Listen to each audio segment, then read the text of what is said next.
Vamos fazer o seguinte, vamos chamar quem manja para falar certinho sobre isso. É a doutora, que é psicóloga clínica, Aline Lisboa. Pode entrar, por gentileza. Olá, olá. Tudo bem, doutora? Tudo bem? Satisfação em recebê-la novamente. Pode se assentar, por gentileza. Estamos falando sobre egoísmo no namoro. Primeiramente, bem-vinda. Muito obrigada. E obrigado pela sua presença. Quando que é configurado o egoísmo dentro do namoro? Então, quando existe uma relação extremamente unilateral, ou seja, onde só um das partes tem uma voz ativa. Muito bem respondido. Então quer dizer que o que eu faço com comida não é egoísmo no namoro? Então, Próxima a gente pergunta, pode Carol. dar uma equilibrada nisso, não é mesmo? Muito bem. E como que... Sou eu? Oi, aqui. O E doutora... teu tá Carol, é você. Desculpa. Doutora, então, a respeito dessa questão do egoísmo no relacionamento, né? Que acaba atrapalhando um pouco o relacionamento, eu acredito nisso. Mas tem muita gente que, por estar anos juntos, às vezes não identifica. E tem alguma forma, assim, que a gente olha e fala... eu acho que a pessoa está sendo um pouco egoísta comigo, isso pode me prejudicar. Tem como a gente saber, de fato, que isso está acontecendo? Tem sim, principalmente quando a gente percebe que a gente está se anulando. Então é isso, eu já não faço tanto o que eu quero porque eu tenho que fazer aquilo que o meu parceiro ou minha parceira exige. Então, se a gente começa a perceber que a gente está muito só para superar a expectativa do parceiro ou da parceira, é o momento da gente ligar nosso alerta e começar a sinalizar para o outro que tem alguma coisa que não está saudável nessa relação.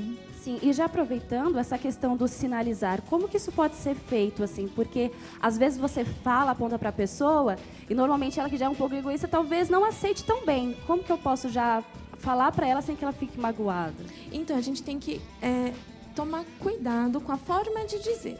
Então, por exemplo, lembra aquela vez que a gente saiu para comer no restaurante que você gosta? Poxa, eu sinto tanta vontade de ir naquele outro. Vamos dividir?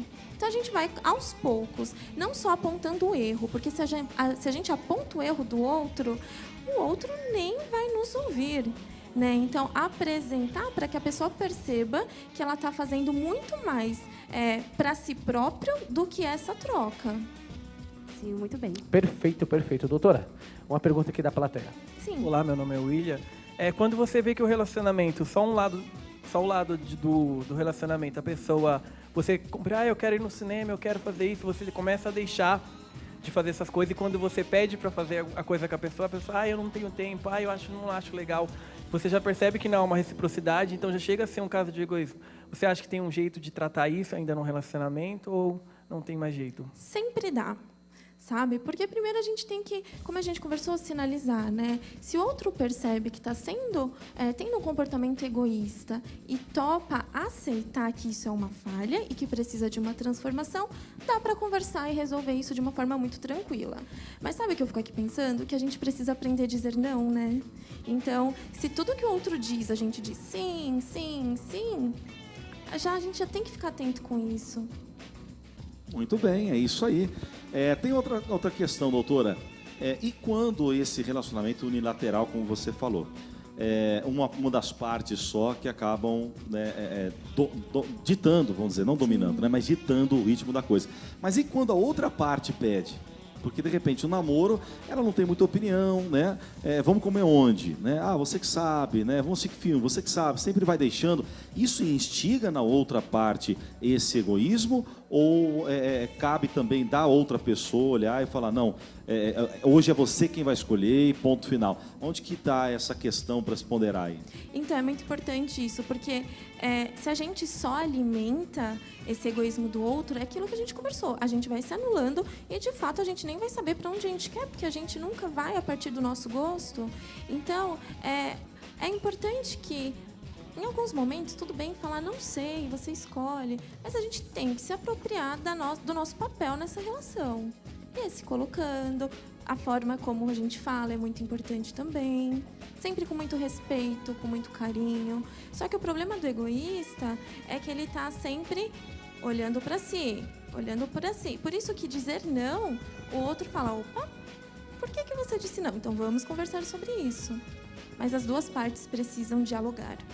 Muito bem, tem aquele negócio do Que filme que a gente vai ver hoje? Ah, você que escolhe. Pode ser esse aqui? Não. E esse? Não. E esse? Exato. Também não. Então qual? Você que escolhe. Aí fica a difícil, luta. né? Mas é mais pro lado feminino que isso acontece. É difícil. Pois é, então a gente percebe que são pequenos detalhes, né, mas que fazem Exatamente. toda a diferença, né? Isso mesmo. E, doutora, sei que o tema que nós estamos tratando a respeito do egoísmo no namoro, mas eu gostaria de saber a sua opinião a respeito da pessoa que ela é egoísta. A pessoa egoísta, ela ainda que não está namorando, na sua opinião, ela está pronta para iniciar um namoro, para estar ali andando com alguém? Então, vamos conversar, vamos entender que assim, a gente nunca está pronta exatamente para um relacionamento. Porque é troca, então a gente vai construindo isso caminhando na mesma direção, né? Então, mas se a pessoa já é um pouco mais egoísta, vai ser um choque muito grande ter que dividir algo, né? E o contrário do egoísmo é o amor. Então, se existe egoísmo, o amor ele vai desfazer, né? Então, primeiro, a gente cuida desse egoísmo com amor próprio, que é diferente de ser egoísta. Isso aí, trata primeiro, né? bem. E aí Verdade. depois... Doutora, mais uma pergunta aqui da plateia. Boa tarde, gente. Boa Meu nome é tarde. Wesley, né? Minha pergunta é o seguinte: se o egoísmo no namoro pode tornar um relacionamento mais desgastante a chegar ao ponto de terminar um relacionamento? Com certeza, porque vai ficando chato, né? Maçante, é aquilo. né? Exato. E aí sempre um tá num ar de superioridade e o outro vai se anulando, vai se fechando. Então, por isso que a gente precisa conversar. Como a gente conversou agora há pouquinho, né? Dá para cuidar se ambos estiverem caminhando para uma mesma direção e reconhecendo os próprios erros, as próprias falhas. Tem muitas pessoas que, no caso, que é egoísta, que ela não aceita, né, a correção, né? Por isso, Por isso, nesse caso, ela acaba perdendo. exatamente. Por isso que o primeiro passo é a pessoa entender que isso é algo que ela precisa melhorar. Bacana. Tem que reconhecer, tá vendo, pastor Gabriel? Tem que reconhecer. Tem que reconhecer. Eu reconheci que eu sou comida, mas eu vou mudar. Vou tentar. Já é um passo importante. Já é um passo importante, tá vendo? Muito bem, doutora. E quando, de repente, uma das partes do namorado, a namorada, noivo, marido e mulher também, né? Pode acontecer. Até entre amigos. Até entre amigos, muito bem. De repente acontece de não intencional. Vou tentar explicar melhor essa questão. A pessoa, ela gosta, ela tem uma personalidade mais ativa, né? De tomar decisões, não vamos fazer isso, até bem, tomando seu exemplo, como amigos, né? Tá sempre naquele grupo de amigos. O que a gente vai fazer agora? Vamos fazer isso, vamos fazer aquilo outro. Como que essas outras partes podem chegar? Porque percebe que não é a maldade, não é o egoísmo no sentido de eu quero e eu vou escolher ponto final e você ficar quieto. Não, é uma parte de essa proatividade da pessoa tá sempre levando, carregando os outros aí. Dentro de um casamento, de um namoro, quando isso acontece, a outra parte vê que não é uma maldade. Até mesmo porque quando há conversa, a pessoa, desculpa, tudo bem. Como é que ela consegue lidar e até ir mudando essa situação de pouquinho em pouquinho? Eu sinto que a gente não consegue fugir muito do sinalizar, né? Então, existem pessoas que têm uma facilidade maior de liderar. E tudo bem, né? Mas a gente tem que ouvir quem está ao nosso redor. E é importante a gente lembrar que individualidade é diferente de individualismo. Então, na individualidade é isso que você trouxe, é a personalidade da pessoa. Agora, individualismo é quando a pessoa quer que todos façam o que ela acha que é melhor. Então, preservar a individualidade é muito importante para construir uma relação saudável, seja com a família, com os amigos, nos relacionamentos em geral. Mas é isso, a gente tem que olhar para a nossa volta, né? Não dá para a gente viver unicamente sozinho no mundo, é impossível. Por isso que a gente tem que estar muito atento para aquilo que a gente causa no próximo. Muito bem, isso aí. Muito bem. E, doutora, a senhora já trouxe vários pontos de que a gente pode estar conversando com a pessoa, né? Se tem ali o namorado e a namorada, um dos dois que está se sentindo incomodado com essa questão do egoísmo, dá aquele toque, né, com sabedoria. Isso. Mas e se um dos dois, né, o que é egoísta, está sendo egoísta, está recebendo esse toque, não dá ouvidos, de jeito nenhum, a pessoa já falou 1, 2, 3, várias vezes. O que fazer? Tem solução? Como é que faz? Então, aí a gente entra sobre o quanto é importante a gente exercitar nosso amor próprio.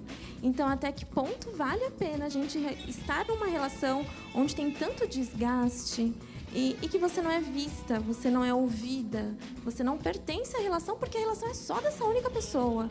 Por isso que, assim, o amor próprio tem que prevalecer sempre. Que aí é o momento onde a gente vai compreender, será que é importante? Será que eu dou conta de dar continuidade? É o que vai me fazer feliz? Então, o amor próprio é muito importante. Porque se a gente se ama, é óbvio que a gente respeita e ouve e tem essa compreensão do espaço do outro. Muito bem. Perfeito. Doutora, mais uma pergunta aqui da plateia. Boa tarde, meu nome é Boa Débora. tarde. Em questão de egoísmo de presença, cobrar a presença muito do parceiro, como que pode ser trabalhado nisso no relacionamento? Então, eu acho que cabe muito isso que a gente está falando sobre o amor próprio, né? Então, ficar cobrando que o outro esteja com a gente, que queira estar na nossa presença, é um alerta, né? Mas, de novo, precisamos dialogar. E aí não tem nada melhor do que falar de uma forma onde o outro entenda que isso está nos afetando. Então, se toda vez que eu quero estar com você, você tem trocentas outras coisas mais importantes do que ficar comigo, olha que situação complicada. Se colocar E às do lado vezes- da pessoa também, né? Do outro lado. Né? Exato, e às vezes o outro faz isso com uma naturalidade tão grande que ele nem está fazendo por maldade, é porque ele não percebe. Então a gente tem que sinalizar assim. Muito bem, é isso aí. Doutora, mais uma questão. Puxando um pouquinho do gancho da explicação que você acabou de dar. O egoísmo, ele leva um pouco para o lado daquela pessoa que não consegue lidar com outras opiniões ou com outras situações e ela acha que só dela está certa. E mesmo que ela pense que pode estar errada, então de repente, mas eu sei que a minha vai ser mais importante nesse momento. E tem alguma coisa a ver com prioridades também? Por exemplo, eu não aceitar a opinião de outra pessoa é porque não a estou priorizando, ou não estou priorizando o namoro em si, ou enfim, ali o que o casal estiver vivendo. Tem um pouco disso? Explica um pouquinho mais pra gente. Tem, e assim, o perfil de uma pessoa que é egoísta, ela é muito narcísica, né? Então é isso.